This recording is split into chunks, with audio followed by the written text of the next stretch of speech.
Hello বন্ধুরা, তোমরা সবাই কে কেমন আছো? আমি মোটামুটি আছি।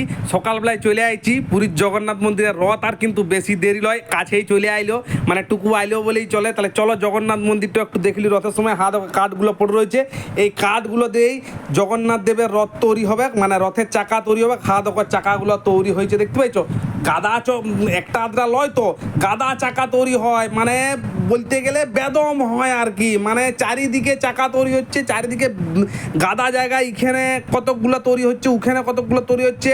মানে এক বিঘা এরিয়া জুড়ে তোমার শুধু ওই রথের চাকা আর রথের সরঞ্জামই তৈরি হচ্ছে। জগন্নাথ দেবের রথ বলে কথা, বিরাট রথ। আর এখানে তো ভিড় বলতেই নাই, তোমরা দেখেছো টিভিতে বা মোবাইলে কেমন ভিড় হয়। আর কেউ কেউ হয়তো কাছে যেয়েও দেখেছো, তা যারা দেখো না তারা একটু দেখে নাও। সামনেই রথ, জগন্নাথ দেবের মন্দিরটাকে একটু দর্শন করে নাও। দেখো রাতের বেলা তো ভিড়টা দেখে নাও, কত ভিড় হয়েছে। মানে লোকে গিজগিজ করছে যাকে বলে। তাহলে দিনের বেলাতে কত হয়েছিল তাহলে তোমরা বুঝো, আর রথের সময়ই বা কত ভিড় হবে তাহলে তোমরা বুঝো। জয় জগন্নাথ বলে একবার সবাই হাত তুলে জগন্নাথ দেবকে স্মরণ করলাম। আমিও একটু করে নিলাম জগন্নাথ দেবকে স্মরণ, জয় জগন্নাথ বলে। আর হাই দেখো, দেখতে পাইছো এই চত্বরটা, একটু মন্দির চত্বরটা চারদিকে লোকে গিজগিজ করছে। আর মন্দিরটাকে দেখে নাও দিনে রাতে সবাই। তা তোমরা হাই দেখো, এখানে পুরো মন্দিরটা আছে। তা তোমরা যদি যাও রথের সময় তাহলে কেমন ভিড়টা হবে বুঝতে পারছো। এখনই যদি এত ভিড় হয়, রথের সময় কত ভিড় হবে। তবে সাবধানে যাবে, কিন্তু রথের সময় কিন্তু বেদম ভিড় হয়। আর দেখো, আমি চাকার সামনে একটু পই দিয়ে ফটো তুলে নিলাম। দেখো কাঠ